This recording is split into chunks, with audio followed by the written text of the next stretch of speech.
네, 안녕하세요. 재무제표 수다떨기의 김홍석, 이승훈 회사입니다.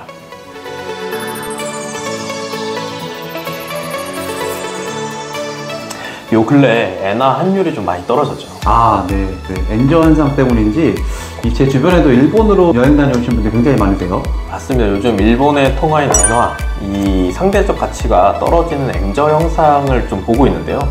제가 이제껏 봤던 엔화가 어느 때보다 많이 낮아진 것 같아요. 그래서 같은 원화 금액을 가지고 있다면 엔저일 때 환전을 하게 되면 더 많은 금액으로 엔을 바꿔갈 수가 있고, 그래서 일본에서 음식을 사 먹는다던가 뭐 물건을 산다고 했을 때 더 저렴하게 구매할 수 있는 효과가 생기겠죠. 그리고 요즘은 또 투자 목적으로 엔화를 구입하시는 분이 많은 것 같아요. 지금 쌀 때 사놔야 되나 이러시면서. 네, 또 제가 한 950원일 때 싸다고 매입을 했었거든요. 아, 그래요? 사실 근데 그 환율도 과거에 비하면 한참 또 낮은 환율인데 어쨌든 지금 엔화가 계속 떨어지고 있어요. 저희 지금 녹화 당일 기준으로 100엔에 871.42원. 10개년 그래프를 보면은 확실히 지금 엔화가 많이 떨어졌다라는 것을 볼 수 있습니다. 네, 뭐 엔화마저 물리고 있습니다. 네, 저희가 왜 이렇게 엔화로 오늘 이야기를 시작했냐면요. 오늘은 저희 재무제표 수다떨기에서 이 환율과 관련된 주제로 얘기를 한번 해볼까 합니다. 네, 시작해 보시죠. 먼저 환율이 뭔지부터 간단하게 개념부터 보면 환율이란 건 두 나라의 화폐의 교환 비율이다 라고 볼 수 있습니다. 쉽게 말해서 외국 돈과 우리나라 돈의 교환 비율이라고 할 수 있는데요. 원달러 환율이 요즘 한 1,300원대인데 이 말은 즉 미국 돈 1달러가 우리나라 돈 한 1,300원으로 교환이 될 수 있다 라는 말이겠죠. 그러니까 엄밀히 말하면은 이게 달러 원 환율이라고 불러야 되는데 그렇죠. 통상 우리나라에서는 원달러 환율이라고 더 많이 부르는 것 같아요. 뭐가 됐던 간에 어쨌든 1달러가 1,300원이다 라고 했을 때 이 기준이 되는 통화, 달러를 우리가 이제 기준 통화라고 부르게 되고요. 이 기준 통화의 교환 비율을 나타내는 상대방 통화를 우리가 상대 통화다라고 부르게 됩니다. 그러니까 여기서는 원화가 상대 통화가 되겠죠. 그래서 이 환율이라는 것은 즉 1달러의 가격이 얼마냐, 가치가 얼마냐, 우리 돈으로 1,300원이다 와 같이 이 기준 통화의 가격이나 가치를 나타낸다라고 생각하시면 될 것 같습니다. 네, 이러한 환율이 오르느냐 내리느냐에 따라서 특히 해외 사업을 하는 기업들에게 매우 중요한 요소가 될 텐데 특히 저희가 다룰 재무제표의 관점에서도 많은 영향을 끼치는 요소가 됩니다. 예를 들어 회사가 해외 물건을 수출하고 10만 달러를 받기로 했는데 거래 시점 환율은 뭐 달러당 1,000원이었는데 그러면 이제 우리 돈 1억 정도 되잖아요. 그렇죠? 근데 실제 돈을 지급받을 때 환율이 올라서 뭐 달러당 1,300원이 되면 1억 3천만 원이 돼서 달러로 본다면 같은 매출액이지만 뭐 원화로 환산하게 되면 한 3천만 원의 차이가 나게 되는 그렇죠. 겁니다. 그래서 이러한 환산으로 인하여 발생하는 차이에 대해서도 당연히 재무제표에서 반영해야 되겠죠. 맞습니다. 우리가 이제 다루는 회계에서도 이 환율 효과에 대해서 굉장히 중요하게 다루고 있는데요. 한국채택 국제회계기준 제1021호 환율 변동 효과라는 기준서를 보게 되면은 이 기능통화와 표시통화를 중심으로 외화 환산 회계에 대해서 아주 자세하게 다루고 있다는 것이 주요 특징입니다. 네. 기능통화, 표시통화의 개념이 좀 중요할 것 같은데요. 네. 먼저 이 기능통화다, functional currency다라고 이렇게 부르게 되는데 이 기능통화라 함은 기업이 영업활동을 하는 데 있어서 주된 경제 환경의 통화다라고 생각하시면 될 것 같습니다. 우리가 이제 일전에 그 수문전자본 편에서 이제 회계에서 얘기하는 영업활동이라는 것이 단순히 이제 마케팅이 아니라 기업이 수익을 창출하고 재고를 보유하고 또 원가를 지출하는 일련의 과정이다라고 말씀드렸었는데 이때 이제 가장 주요한 영업활동에서 사용되는 통화가 바로 이 기능통화다라고 보시면 됩니다. 반면에 이제 표시통화라는 것은 재무제표를 표시할 때 사용하는 통화입니다. 다른 말로 이제 보고통화다, 리포팅 커런시다라고도 얘기를 하는데요. 기능통화로 작성된 이제 재무제표를 정보 이용자에게 공시할 때 사용해야 하는 통화입니다. 예를 들어서 LG전자의 주석을 보게 되면은 이 LG전자 같은 경우는 전 세계적으로 영업활동을 영위하고 있죠. 근데 그 중에서도 가장 주된 영업활동에 사용되는 통화가 뭐냐? 이게 원화입니다. 그래서 원화를 기능통화로 정하고 있고 또 재무제표를 표시하는 통화 역시도 KRW, 원화로 나타내고 있죠. 그렇네요. 네. 이 재미있는 점은 뭐냐면 같은 기업이라도 이 기능통화랑 표시통화가 같을 수도 있고 각각 다를 수도 있다는 것입니다. 언뜻 들으면 일반적으로 원화를 기준으로 생각하고 있기 때문에 좀 헷갈릴 수 있는 부분인데요. 어떤 경우가 있을까요? 이 대표적인 게 해운업인데요. 국내 해운사의 경우에는 이 기능통화와 표시통화를 좀 다르게 사용하고 있는 기업들이 있어요. 예를 들면 기능통화는 달러로, 표시통화는 이제 원화로 이렇게 작성하는 식인데요. 국내 우량 해운회사인 HMM 같은 경우도 이 재무제표를 보시게 되면은 기능통화는 미국 달러화로 되어 있고요. 이를 공시하는 표시통화는 원화로 쓰고 있습니다. 그래서 이 HMM의 현금흐름표상에서 보면 이 기능통화 환산효과라는 이제 계정 항목이 있는 걸 볼 수가 있는데, 이게 바로 이제 기능통화랑 표시통화 간의 차이가 있을 때 이 환율 변동에 따른 금액적 차이를 정산한 점액이다라고 보시면 되겠습니다. 또 예를 들면 또 뭐가 있을까요? 미국에 이제 상장된 쿠팡의 경우는 어떨까요? 일반적으로 우리가 생각하기에 쿠팡의 영업 활동이 이제 주로 대한민국에서 이루어지고 있으니까 이제 기능통화가 원하고, 근데 많은 분들이 아시다시피 쿠팡이 이제 미국에 상장을 했으니까 재무 보고를 달러로 표시해야 되지 않냐, 이렇게 생각하실 수도 있을 것 같은데요. 네, 개념상 그러한 구분이 맞기는 한데, 실제로 쿠팡의 미국 사업 보고서라고 할 수 있는 이제 10K 보고서를 저희가 한번 살펴봤죠.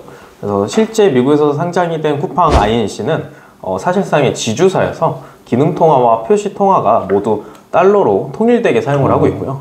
보고서에 따르면 이제 한국의 이제 운영 자회사인 쿠팡 코리아가 기능통화와 표시통화가 이제 원화로 되어 있다고 나와 있습니다. 즉 이제 미국 쿠팡과 한국 쿠팡을 이제 통화를 분명히 구분해서 관리하고 있는 걸로 보이죠. 그러니까 우리는 쿠팡에서 사실 우리나라 사람들은 대부분 원화로 뭐 장도 보고 물건도 사고 하는데, 정작 지주사의 재무제표 세계에서는 원화가 사실상 외화처럼 취급이 되고 있다는 것도 흥미롭네요. 그렇죠. 쿠팡의 이제 10K를 보시면 뭐 손익계산서 쪽에 외화 환산 손익이 기타 포괄 손익 계정에 있는 것을 볼 수 있습니다.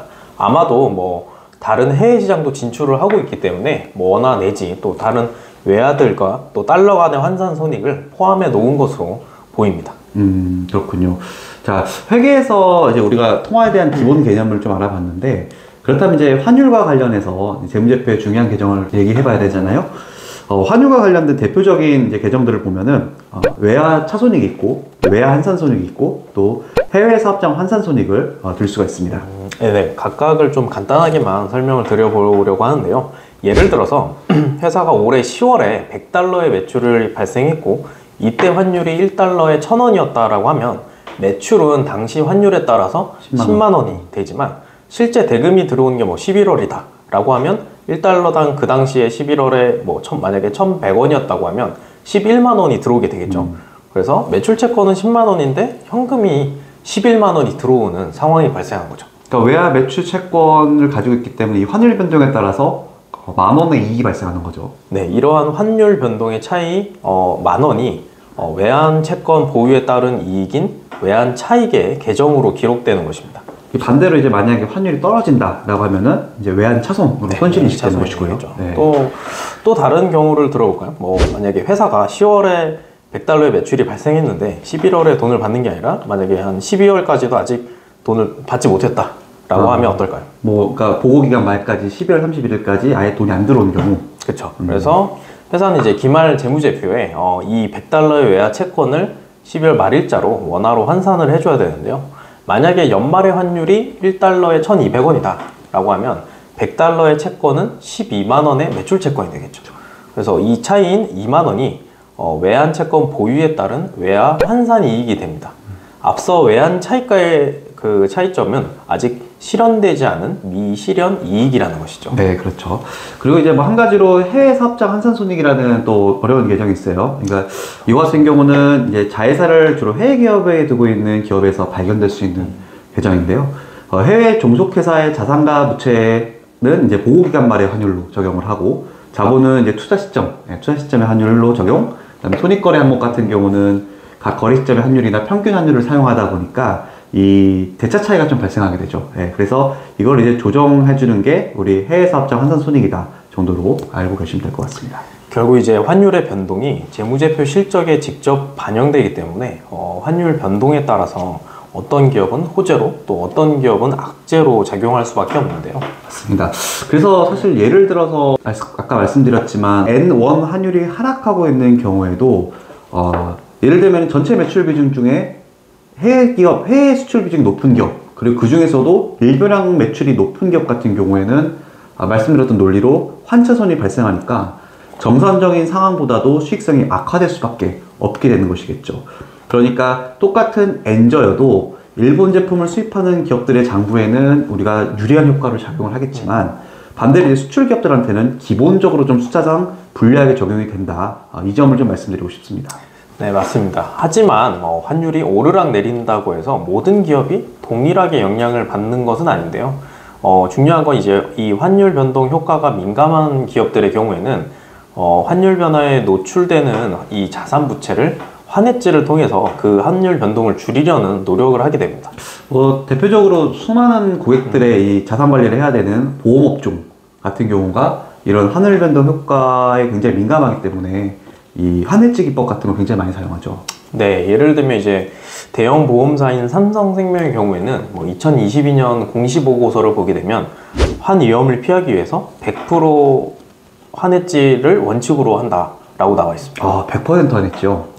이 100% 환했지만은 사실상 장부 재무제표에 놓여 있는 환율 변동에는 노출되어 있는 금액들을 전액 해지한다는 얘기인데, 관리하겠다는 얘기인데, 그럼 해지 수술만 해도 만만치 않겠네요. 그렇죠. 근데 그도 그럴 것이 이제 삼성생명의 경우에는 2022년에 외환자산 부채를 보게 되면 외환자산이 한 22조, 외환 부채가 1조 원 정도여서 그 규모가 굉장히 큽니다.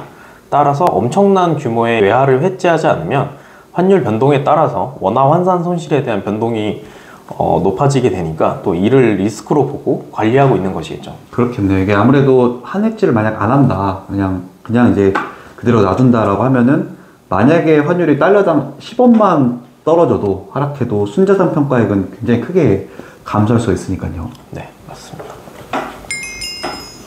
네, 오늘은 저희가 이 최근의 엔저 현상을 보면서 이 환율에 대한 재무제표 수학을 한번 떨어봤습니다.